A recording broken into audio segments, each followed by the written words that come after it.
Dan di saat Nabi Muhammad mulai dicabut nyawa beliau oleh malaikat Israel, Nabi Muhammad mengatakan, mahadha, apa ini wahai Israel? Malaikat Israel kemudian menjawab, ya Rasulullah, itu adalah sakaratul maut.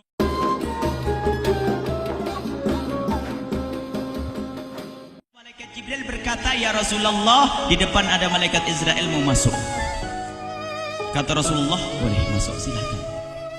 Kemudian malaikat Israel mengucapkan salam, dan setelah mengucapkan salam, malaikat Israel menawarkan, ya Rasulullah, aku disuruh oleh Allah untuk mencabut nyawamu atau membiarkan engkau. Dalam riwayat, aku disuruh oleh Allah untuk memberikan pilihan kepadamu, al-baqa' fid dunya, tetap di dunia, atau ar-rafiqal a'la, atau dengan Allah. Nabi Muhammad menjawab, ar-rafiqal a'la, dengan Allah. Kemudian setelah itu Nabi Muhammad berdoa agar umatnya selamat. Setelah ada jaminan umatnya selamat, malaikat Israel, sudahlah, cabut nyawaku kalau memang sudah waktuku. Mulailah Nabi Muhammad dicabut nyawa beliau oleh malaikat Israel. Dan di saat Nabi Muhammad mulai dicabut nyawa beliau oleh malaikat Israel, Nabi Muhammad mengatakan, mahadha, apa ini wahai Israel? Malaikat Israel kemudian menjawab, ya Rasulullah, itu adalah sakaratul maut, itu adalah sakitnya di dalam kematian.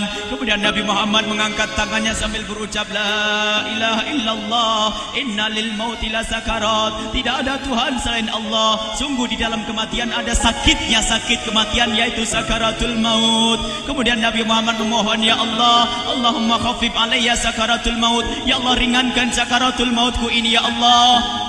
Dijawab oleh malaikat Israel, ya Rasulullah, itu sudah aku ringankan 70 kali. Nabi Muhammad menoleh, apa malaikat Israel? Sudah kau ringankan 70 kali keringanan? Iya ya Rasulullah, sungguh aku tidak pernah mencabut seorang hamba lebih lembut dari cara mencabut nyawamu. Ini sudah aku ringankan 70 kali. Setelah itu justru Nabi Muhammad menangis, Israel, 70 kali rasanya masih sakit. Iya ya Rasulullah, memang itu sakaratul maut. Lalu bagaimana engkau mencabut umatku, wahai Israel? Allah, yang diingat siapa? Umat. Kalau engkau mencabutku dengan ringan seperti ini masih sakit, bagaimana engkau mencabut umatku, ya Israel? Dijawab oleh malaikat Israel, umatmu manusia biasa, ya aku cabut. Ya Rasulullah, begitu saja. Ya sudah, begitu habis. Nabi Muhammad menangis. Tiba-tiba Nabi Muhammad mengangkat tangan dan memohon kepada Allah, Allah, inna lil mauti la sakarat, la ilaha illallah, inna lil mauti la sakarat, sungguh di dalam kematian ada sakaratul maut.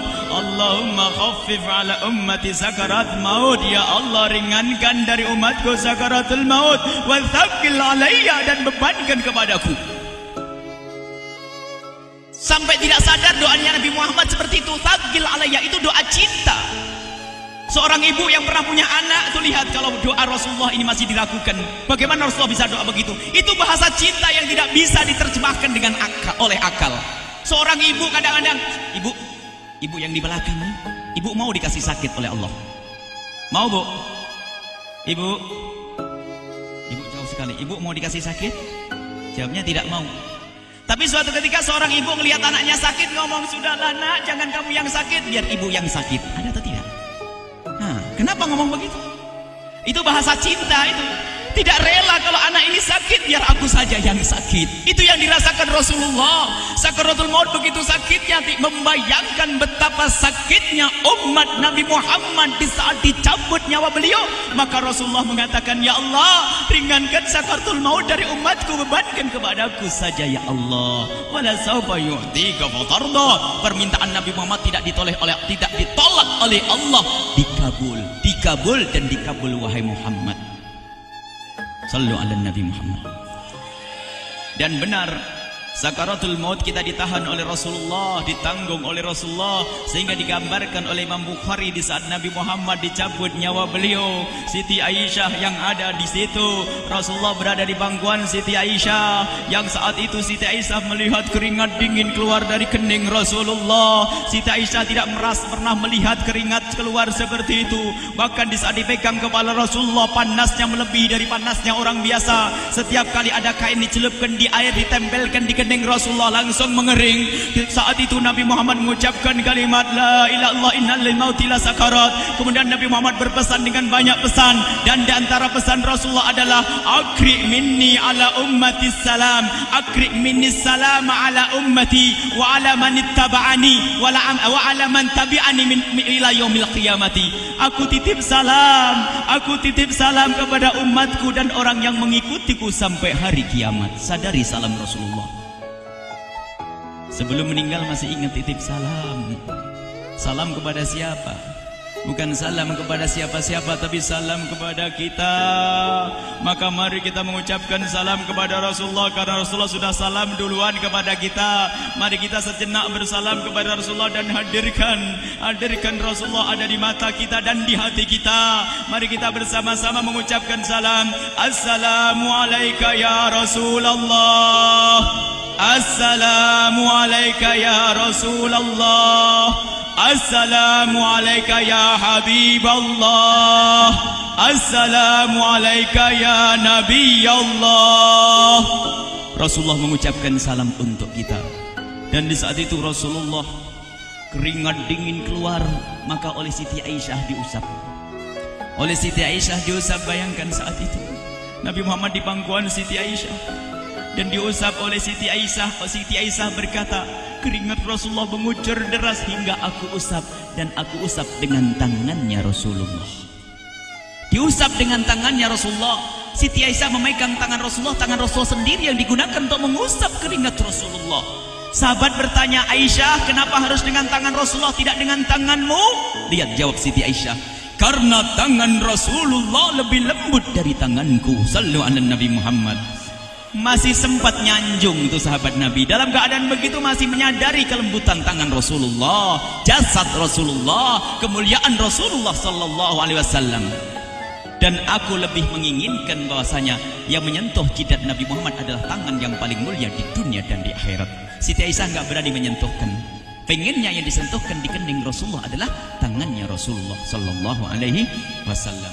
Kemudian setelah itu Nabi Muhammad merasakan sakit yang sangat untuk kita.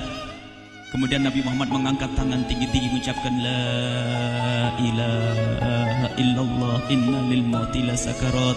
Tiba-tiba tangan itu semakin turun dan ditangkap oleh Siti Aisyah. Dan di saat tangan itu jatuh di tangan Siti Aisyah, kemudian tiba-tiba paha Siti Aisyah merasakan berat kepala suci Rasulullah. Dan saat itu Siti Aisyah sadar bahwasanya Rasulullah sudah kembali kepada Allah Subhanahu wa taala. Sallu ala Nabi Muhammad. Siti Aisyah bingung di saat melihat seperti itu. Ditaruh pelan-pelan wajah Rasulullah sambil menangis lalu berkata, Rasulullah sudah meninggal.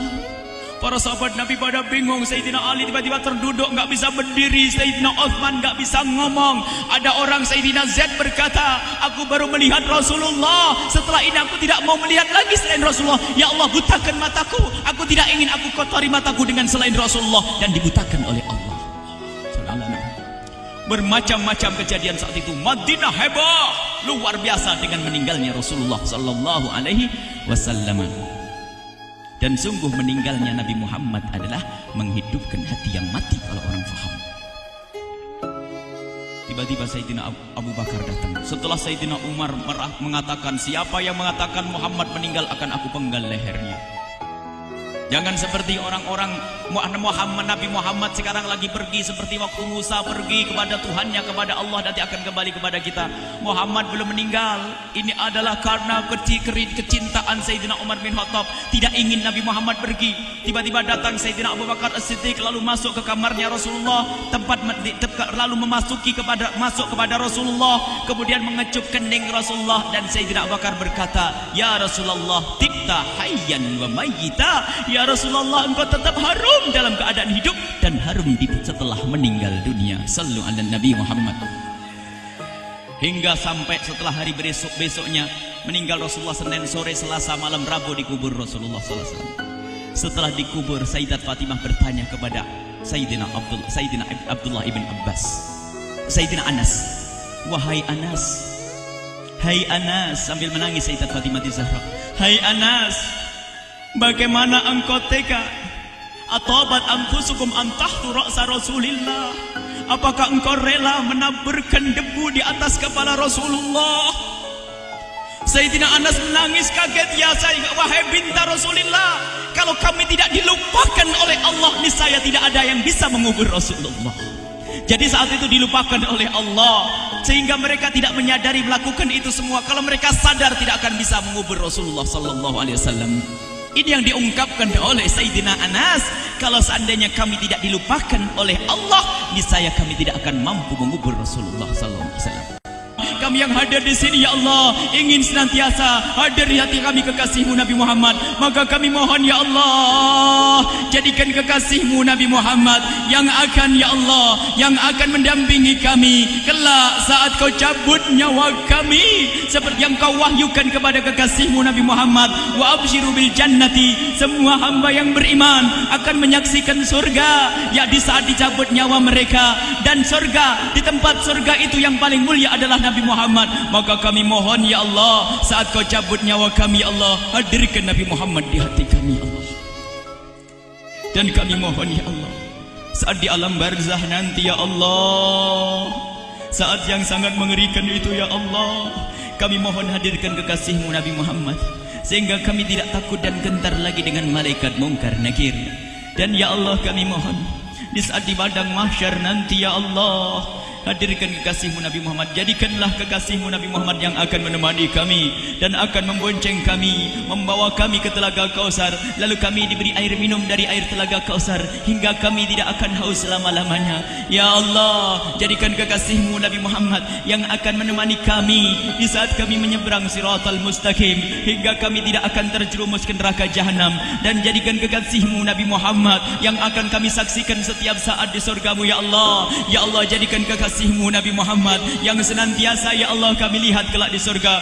Dan jadikan ucapan kami di akhir hayat kami kelak adalah, ya Allah, adalah kalimat agung dan mulia, La ilaha illallah Muhammadur Rasulullah. La ilaha illallah Muhammadur Rasulullah. La ilaha illallah Muhammadur